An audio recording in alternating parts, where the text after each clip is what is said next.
CUET എക്സാമിന് result വന്നതോടുകൂടി ഒരുപാട് കുട്ടികൾ ബന്ധപ്പെടുകയും നിരവധിയായിട്ടുള്ള സംശയങ്ങൾ ബാക്കി നിൽക്കുകയാണെന്ന് മനസ്സിലാക്കിക്കൊണ്ടാണ് ഈ ഒരു വീഡിയോ ചെയ്യുന്നത്.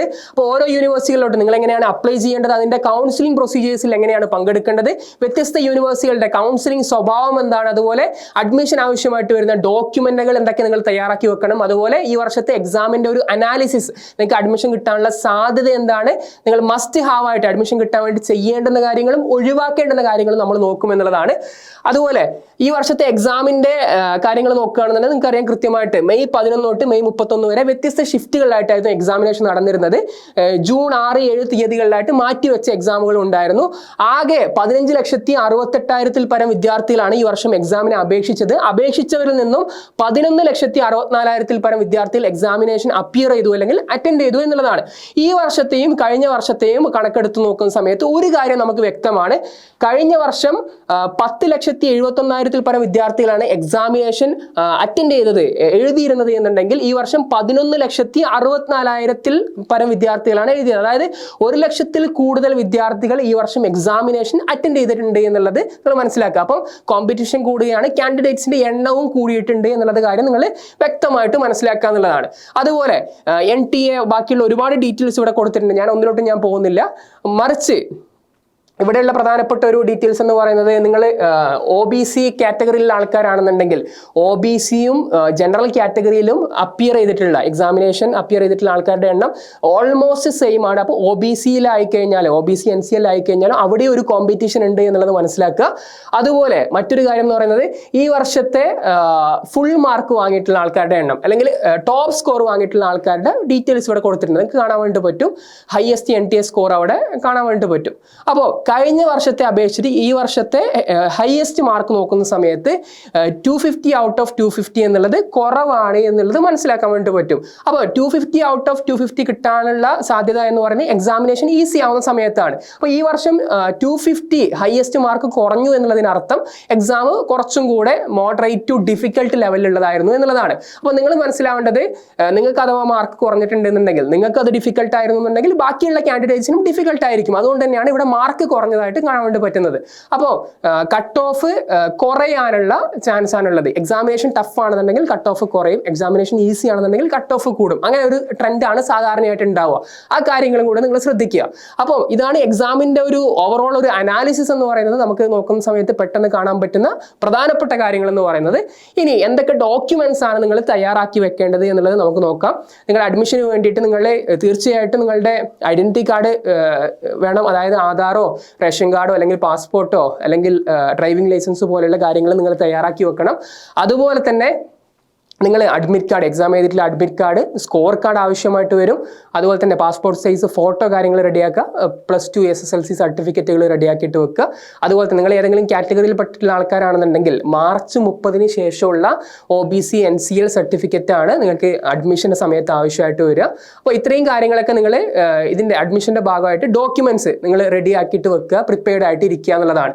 അതുപോലെ എങ്ങനെയാണ് ഓരോ യൂണിവേഴ്സിറ്റികളിലോട്ടും അഡ്മിഷൻ നടക്കുന്നത് എന്ന് ചോദിച്ചു കഴിഞ്ഞാൽ വ്യത്യസ്ത സ്വഭാവത്തിലാണ്. ഇപ്പോൾ ഡൽഹി യൂണിവേഴ്സിറ്റി ആണെന്നുണ്ടെങ്കിൽ അതിന്റെ CSAS common seat allocation system എന്ന് പറയുന്ന ഒരു സിസ്റ്റം വഴിയാണ് നടക്കുന്നത്. CSAS എന്ന് പറയുന്ന phase 1, phase 2, phase 3 ആയിട്ടാണ്. അതിൽ phase 1-ൽ നിങ്ങൾ ബേസിക് ഫോം ഫില്ലിംഗ് രജിസ്ട്രേഷനും phase 2-ൽ ഇപ്പോൾ ഓപ്പൺ ആണ്.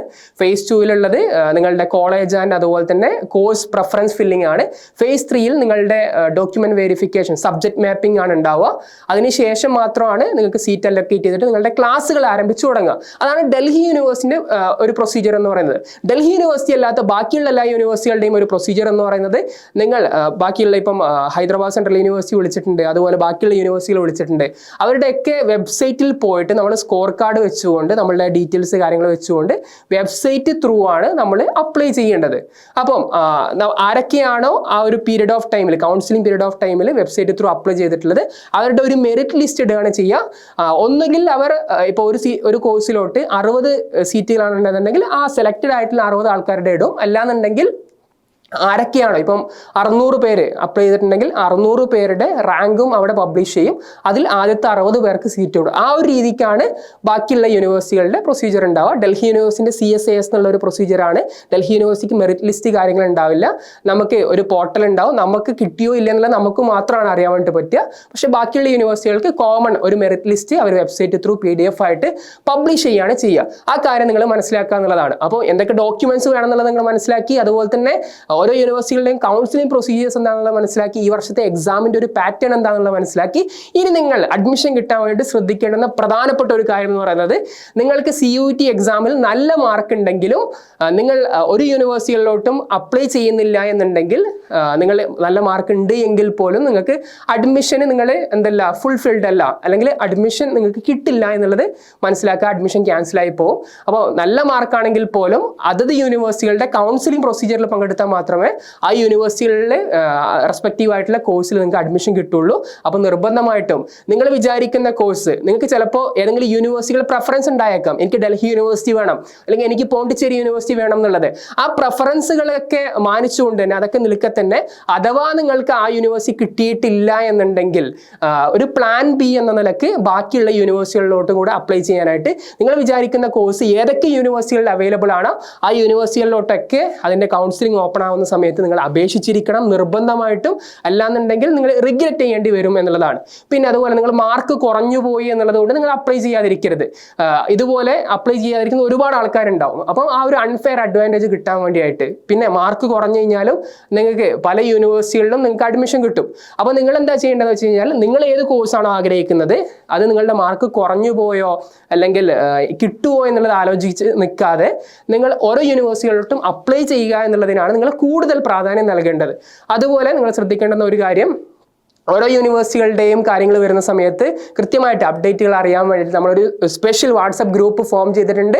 അപ്പോൾ അതിൽ ജോയിൻ ചെയ്യാൻ വേണ്ടിയിട്ട് നിങ്ങൾ എന്ത് ചെയ്യുക, നിങ്ങൾ കമൻറ്റ് ബോക്സിൽ പിൻ ചെയ്തിട്ടുള്ള വാട്സപ്പ് ഗ്രൂപ്പ് ലിങ്ക് അതിലും ജോയിൻ ചെയ്യുക. അതുപോലെ തന്നെ നിങ്ങളുടെ ഫ്രണ്ട്സിലോട്ടും, നിങ്ങളുടെ CUET എക്സാം ചെയ്തിട്ടുള്ള ഫ്രണ്ട്സിലോട്ടും ഈ ഒരു വീഡിയോ ഷെയർ ചെയ്ത് കൊടുക്കുക. പിന്നെ ചാനലും കൂടെ ബാക്കിയുള്ള അപ്ഡേറ്റ്സും കാര്യങ്ങൾക്കൊക്കെ വേണ്ടിയിട്ട് നമ്മൾ ചാനലിലൂടെ പ്രൊവൈഡ് ചെയ്യും. അതിനുവേണ്ടി നിങ്ങൾ സബ്സ്ക്രൈബ് ചെയ്യുകയും കൂടെ ചെയ്യുക. So wishing you all the very best. ഏറ്റവും നല്ല യൂണിവേഴ്സിറ്റികൾ നിങ്ങൾക്ക് കിട്ടട്ടെ എന്ന് ആശംസിക്കുകയാണ്. Thank you so much.